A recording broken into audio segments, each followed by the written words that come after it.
Hello friends, नमस्कार। मैं हूं भूपेंद्र कुमार। आप सभी के बीच में मैं हिस्ट्री का मॉडल सेट और आज का सबसे वीवीआई क्वेश्चन लेकर आया हूं। तो फ्रेंड्स, जितने भी एग्ज़ाम देने वाले हैं वो इस प्रश्न को ज़रूर देखकर ही आप एग्ज़ाम देने जाएं, क्योंकि यह प्रश्न 100% है कि आपको एग्ज़ाम में ज़रूर आएगा। तो आज मैं आप लोग के बीच में ऑब्जेक्टिव क्वेश्चन और सब्जेक्टिव दोनों साथ में लेकर आया हूं, जिसमें आपको सब्जेक्टिव भी 2-2 नंबर का देखने को मिलेगा। तो एक एक प्रश्नों को आप आंसर भी देते जाएंगे। तो चलिए पहला प्रश्न जो है वह देख लेते हैं। पहला प्रश्न क्या है? कहता है हड़प्पा सभ्यता की खोज कब हुआ। तो चलिए आंसर आप लोग देते जाइए कि हड़प्पा सभ्यता की खोज कब हुआ। तो जो बच्चे पढ़े हैं वो आंसर सही से देते जाएं, कमेंट में करते जाएं। तो चलिए, हड़प्पा सभ्यता की खोज 1921 ईस्वी को दयाराम साहनी के द्वारा किया गया था, जो यह रावी नदी के तट पर है। याद रखना है, आपको आंसर याद कराते जाएंगे। एक प्रश्न रहेगा, हम उसमें 2 क्वेश्चन रिवीजन करा देंगे और 100% की क्वेश्चन आएगा। आप एक बार इसको देख कर जाएं। तो पहला का आंसर हो गया ए, 1921 ईस्वी। चलिए क्वेश्चन नंबर नेक्स्ट देख लेते हैं। आपका 2 नंबर का और सबसे वीवीआई प्रश्न है। 2 नंबर का क्वेश्चन है कि कार्बन डेटिंग विधि से आप क्या समझते हैं, यानी रेडियो कार्बन 14 विधि से आप क्या समझते हैं। तो फ्रेंड्स, बहुत अच्छा क्वेश्चन है और वीवीआई प्रश्न है। आप इसको आंसर दीजिए और समझ लीजिए। देखिए क्या क्वेश्चन है, बहुत अच्छा क्वेश्चन है। एक सिंपल से हम अपना लैंग्वेज में समझा दे रहे हैं आप लोग को। रेडियो कार्बन C14 एक ऐसी विधि थी जो धरती के गर्भ में छिपी हुई वस्तुओं को, जीवाश्मों की आयु जो पता लगाया जाता था, जितना उसकी आयु घटते जाती थी, कार्बन C14 के द्वारा आयु बता दिया जाता था। जो हड़प्पा सभ्यता का तिथि इसी के अनुसार बताया गया, 2500 ईसा पूर्व से 1750 ईसा पूर्व तक माना जाता है, यानी 1700 कहीं कहीं आपको देता है। तो रेडियो कार्बन C14 एकदम सिंपल सा आंसर बताना है कि रेडियो कार्बन C के द्वारा जीवाश्म की आयु ज्ञात करने के लिए प्रयोग किया जाता है, उसे ही रेडियो कार्बन C14 कहा जाता है। तो सो गाइस, आपको ये प्रश्न अच्छा लगा होगा और आपको अच्छी तरह से याद हो गया होगा। फिर से एक बार हम रिवीजन करा दे रहे हैं कि रेडियो कार्बन C14 हड़प्पा सभ्यता में जीवाश्म की आयु जो ज्ञात करने के लिए, आयु एज बताने के लिए जो पता किया जाता था, उसी को रेडियो कार्बन C14 कहा जाता है। तो चलिए क्वेश्चन नंबर नेक्स्ट आ जाते हैं। दूसरा, हमने पहला थ्योरी बताया, अब दूसरा आते हैं हड़प्पा सभ्यता किस युग की सभ्यता थी। तो देखिए गाइज, यहाँ पे हड़प्पा सभ्यता किस युग की सभ्यता थी। ऑप्शन है कौन सी युग? लोह युग, ऋग वैदिक सभ्यता या वैदिक सभ्यता या ठीक है, 4 ऑप्शन आपको दिया गया है। यानी हड़प्पा सभ्यता किस युग की सभ्यता थी, तो आप जल्दी से आंसर बता दीजिए। एक चीज़ और याद रखना है, हड़प्पा सभ्यता का आकार त्रिभुजाकार था। क्या था? त्रिभुजाकार। आपको कभी कभी क्वेश्चन पूछ देगा कि हड़प्पा सभ्यता का आकार कैसी थी, तो त्रिभुजाकार था। कैसा था? और इसका कौन सी युग की सभ्यता इसे कहा जाता है? लोह युग की सभ्यता नहीं होगी। क्वेश्चन नंबर नेक्स्ट आ जाते हैं। 1922 में सिंधु सभ्यता की खोज किसने किया? 1922 में सिंधु सभ्यता की खोज किसने किया? तो सिंधु घाटी सभ्यता 1922 में सिंधु सभ्यता की खोज किसने किया? ऑप्शन दिया गया है कि 1922 को जो सिंधु घाटी सभ्यता में जो खोज हुई नगर, यानी कि 1922 में, यहाँ पे क्वेश्चन थोड़ा सा मिस्टेक हो गया लिखने में। 1922 में हड़प्पा सभ्यता की खोज किसने की, यानी हड़प्पा की खोज, सॉरी, मोहनजोदड़ो की खोज किसने की, ये क्वेश्चन होगा। तो आंसर हो जाएगा राखल दास बनर्जी ने किया था 1922 ईस्वी को, जो सिंधु नदी के तट पर स्थित है। चलिए क्वेश्चन नंबर दूसरा देख लेते हैं। थ्योरी जिसका है, कहता हड़प्पा सभ्यता को सिंधु घाटी सभ्यता क्यों कहा जाता है।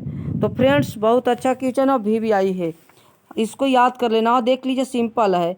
हड़प्पा सभ्यता को सिंधु घाटी सभ्यता इसलिए कहा जाता है क्योंकि 1921 ईस्वी के बाद जो भी स्थलों की खोज हुई वो सिंधु घाटी सभ्यता में ही मिली। यानी कि हड़प्पा सभ्यता का जितना स्थल का खोज हुआ वो सिंधु घाटी सभ्यता के तट पर हुआ, यानी मोहनजोदड़ो में प्राप्त हुई। इसीलिए इस घाटी को ही सिंधु घाटी सभ्यता को हड़प्पा सभ्यता के नाम से या सिंधु घाटी को हड़प्पा सभ्यता के नाम से जाना जाता है। तो चलिए आपको ये 2 नंबर का और VVI क्वेश्चन है, इसको आप रट के जाइएगा, जरूर देख लीजिएगा। चलिए क्वेश्चन नंबर नेक्स्ट आते हैं, क्वेश्चन नंबर 4।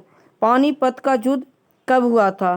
पानीपत का युद्ध कब हुआ था? ऑप्शन है 1526, 1528 या 1529 या 27। तो फ्रेंड्स हम यहाँ पे देख लीजिए, पानीपत का जो ट्रिक बता दे रहे हैं। पानीपत का युद्ध जो हुआ था वो बाबर और इब्राहिम लोदी के बीच हुआ था। बाबर और इब्राहिम लोदी के बीच हुआ था, दूसरा क्वेश्चन हो गया। उसके बाद 1526 ईस्वी को हो गया। उसके बाद बता दें कि इसमें बाबर की जीत हुई थी। किसका जीत हुई थी? बाबर जीता था। तो यह आंसर आपका पहला का ए हो जाएगा 1526। और हम ट्रिक बता देते, बाबर द्वारा लड़े गए युद्ध। तो बाबर द्वारा लड़ा गया 4 युद्ध था। पानीपत का प्रथम युद्ध, उसके बाद है खानवा का युद्ध, उसके बाद चंदेरी का युद्ध, उसके बाद घाघरा का युद्ध। और चारों में बाबर ने युद्ध जीता और सभी को हराया, यानी कि 4 युद्ध जीता है। क्वेश्चन नंबर नेक्स्ट आ जाते हैं। संगम वंश के संस्थापक कौन था? और एकदम VVI है, आपको एक बार एग्जाम देने से पहले इस प्रश्न को आप जरूर देख लेंगे।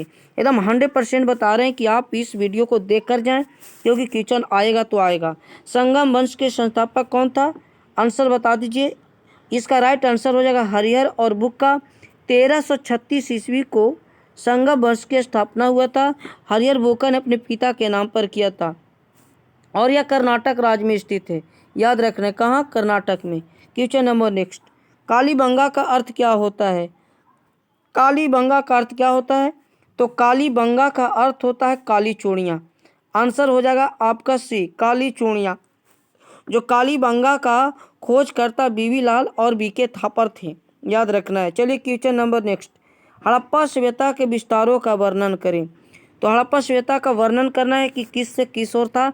तो फ्रेंड्स, हड़प्पा सभ्यता का आकार त्रिभुजाकार था। अभी नेक्स्ट वाले में हम बताए थे, इसका विस्तार एकदम सिंपल है और VVI क्वेश्चन इसको आप रट लीजिएगा। हड़प्पा सभ्यता का आकार त्रिभुजाकार था, जो उत्तर में जम्मू कश्मीर के मांदा जिला तक फैला हुआ है तथा दक्षिण दिशा में देखा जाए तो महाराष्ट्र के सौराष्ट्र अहमदनगर तक। उसके बाद देखा जाए तो पश्चिम में बलूचिस्तान मकराना तट तक फैला हुआ है और उत्तर में उत्तर पूर्व देखा जाए तो आलमगीरपुर उत्तर प्रदेश मेरठ जिला तक फैला हुआ है।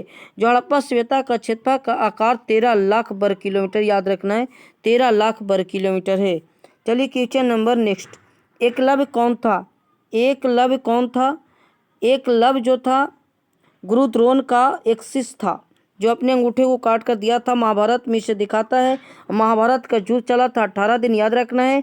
महाभारत में पर्वों की संख्या 18 है, याद रखना। और कुल पुराणों की संख्या भी 18 है। 3 तरह की इस पे प्रश्न आता है। पुराणों की संख्या 18, महाभारत का युद्ध 18, पर्वों की संख्या 18 और महाभारत में ही विवाह जो है 8 है, याद रखना है। 4 क्वेश्चन इधर हम बता दिए। तो एकलव्य जो था वो महाभारत में कौन था? तो महाभारत में शूद्र जाति का निषाद बालक था। क्वेश्चन नंबर नेक्स्ट आ जाते हैं। 1857 का आग भड़का था, यानी किस दिन 1857 की आग लगी थी? तो फ्रेंड्स, इसमें बहुत अच्छा क्वेश्चन है। 1857 का जो युद्ध लड़ा था वो मेरठ से लड़ा गया था। मेरठ में आग लगी थी जो 10 मई को लगा था, याद रखना है 10 मई। आपका राइट आंसर ए हो जाएगा। Question number next. पूना समझौता कब हुआ था? पूना समझौता कब हुआ था? और यह पूना समझौता महाराष्ट्र में पुणे में हुआ था, याद रखना है। और महात्मा गांधी और BR अम्बेडकर के बीच हुआ। 2 क्वेश्चन इधर याद कर लेना है। पूना समझौता 1932 ईस्वी को महात्मा गांधी और BR अम्बेडकर यानी डॉक्टर भीमराव अम्बेडकर के बीच में हुआ था फ्रेंड्स। तो आपको ये याद हो गया होगा। और 1932 में हुआ था ये समझौता। कब हुआ था? 1932। जो क्वेश्चन नंबर 9 का आंसर ए हो जाएगा। क्वेश्चन नंबर 9 का आंसर ए हो जाएगा। चलिए आते क्वेश्चन नंबर 10। गांधी जी बिहार कब आए थे? गांधी जी बिहार जो आए थे 1917 ईस्वी को चंपारण आए थे। दूसरा क्वेश्चन ये हो गया, चंपारण आए थे। अच्छा, बुलाने वाला व्यक्ति कौन थे? तो राजकुमार शुक्ल थे। बुलाने वाला कौन थे? राजकुमार शुक्ल थे। कौन थे? शुक्ल थे, यानी शुक्ला देता है। यानी बिहार आने बिहार बुलाने वाले गांधी जी को राजकुमार शुक्ल 1917 को आए थे। आंसर आपका बी हो जाएगा। चलिए क्वेश्चन नंबर नेक्स्ट, बौद्ध संगीतियों का वर्णन करें। तो बौद्ध संगीति 4 हुई थी। प्रथम बौद्ध संगीति फ्रेंड्स आपको देखिए क्वेश्चन बहुत अच्छा है, अभी भी आई है। प्रथम बौद्ध संगीति राजगीर में हुआ 483 ईसा पूर्व अजातशत्रु के शासनकाल में। दूसरा हुआ था वैशाली में 383 ईसा पूर्व कालाशोक के शासनकाल में। तीसरा हुआ पाटलिपुत्र में 255 ईसा पूर्व राजा अशोक के शासनकाल में। और चतुर्थ बौद्ध संगीति जो हुआ कुंडग्राम जम्मू कश्मीर, जो ईसा की प्रथम शताब्दी यानी राजा कनिष्क के शासन काल में। तो इस आपका 4 प्रश्न भी इसमें है और आपका थ्योरी भी है। चलिए क्वेश्चन नंबर नेक्स्ट आते हैं, पुरातात्विक के अंतर्गत आते हैं, यानी पुरातत्व के अंतर्गत कौन आते हैं। तो ऑप्शन है शिलालेख, अभिलेख, मोहर। तो इसमें शिलालेख, अभिलेख और मोहर तीनों आएंगे, यानी इनमें से सभी आंसर राइट हो जाएगा, आपका डी सही है।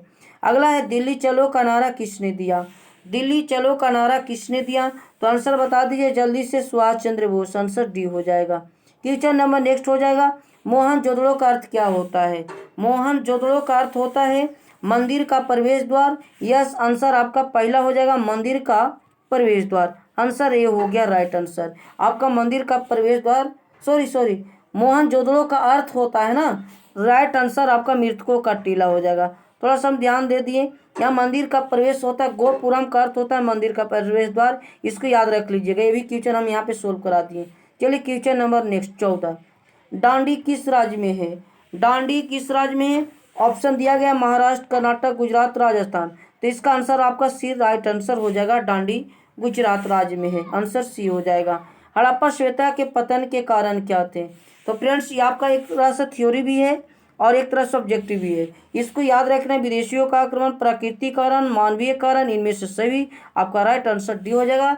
हड़प्पा सभ्यता के पतन होने का कारण इनमें से सभी था, यानी कि सबसे प्रभावी कारण बाढ़ था। चलिए क्वेश्चन नंबर नेक्स्ट आ जाते हैं, पुरातत्व किसे कहते हैं। तो फ्रेंड्स बहुत अच्छा क्वेश्चन है, अभी भी आई है, एकदम याद करा दूंगा कि जो धरती के गर्भ से खोद करके निकाला जाता है, जो धरती के गर्भ से जो भी वस्तुएं मिलती है खोद करके निकालने के बाद उसी को पुरातात्विक स्रोत कहा जाता है, यानी पुरातात्विक स्रोत के नाम से जाना जाता है। जिसके अंतर्गत अभी आपने ऊपर देखा होगा, हमने क्वेश्चन बताया था कि पुरातात्विक स्रोत के अंतर्गत कौन कौन आते हैं। देख लीजिए क्वेश्चन नंबर यहाँ पे आपका है, ये अभिलेख है, शिलालेख है, मोहर, इनमें से सभी।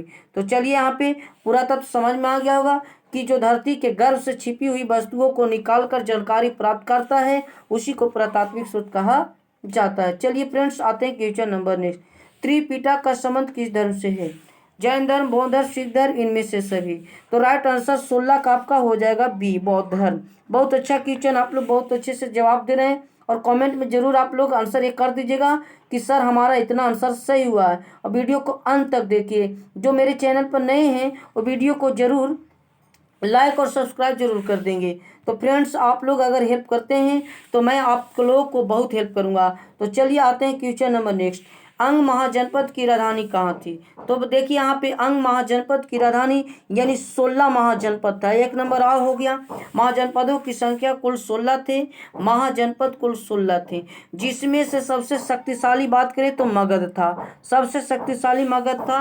मगध की राजधानी राजगिरी था, यानी राजगीर। और अंक पूछा है तो अंक का हो जाएगा चंपा। आपका सी आंसर राइट हो जाएगा।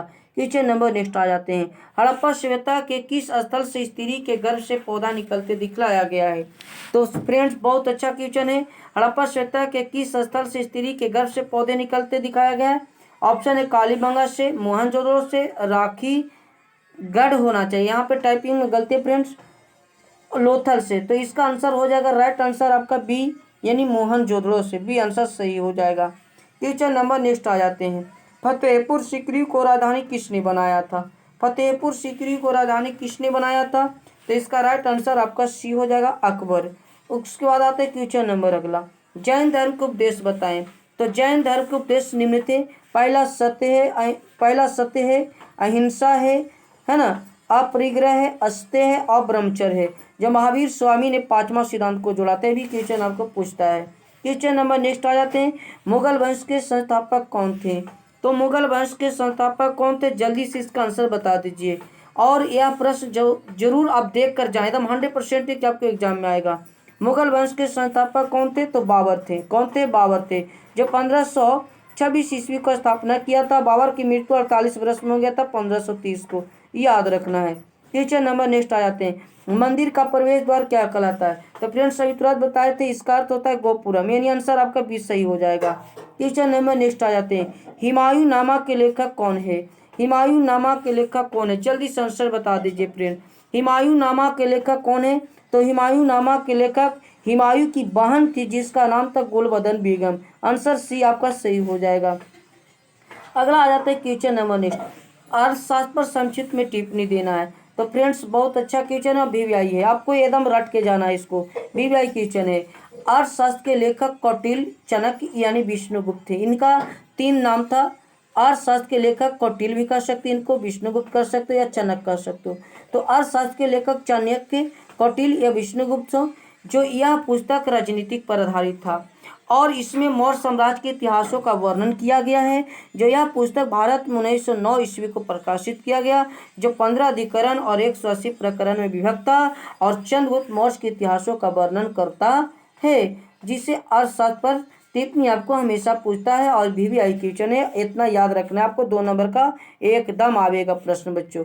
क्वेश्चन नंबर नेक्स्ट आ जाते हैं। घटोत्कच कौन था? घटोत्कच कौन था? जल्दी से आंसर बता दिए। भीम का भाई, भीम का दादा, भीम का पुत्र, भीम का नाना। तो आंसर हो जाएगा राइट फ्रेंड्स, आपका भीम का पुत्र हो जाएगा। आंसर सी सही होगा। घटोत्कच जो था वो भीम का पुत्र था और भीम की पत्नी का नाम हिडिंबा था। जो कभी कभी आपको पूछ देगा हिडिंबा कौन थी, तो हम इसको भी बता दे रहे हैं। हिडिंबा महाभारत में मानव भक्षी राक्षस की एक बहन थी, जो इसके मृत्यु के बाद भीम के साथ विवाह हुआ था, जो राक्षस कुल के रहने वाली थी। चलिए क्वेश्चन नंबर नेक्स्ट आ जाते हैं। महाभारत किस भाषा में लिखी गई?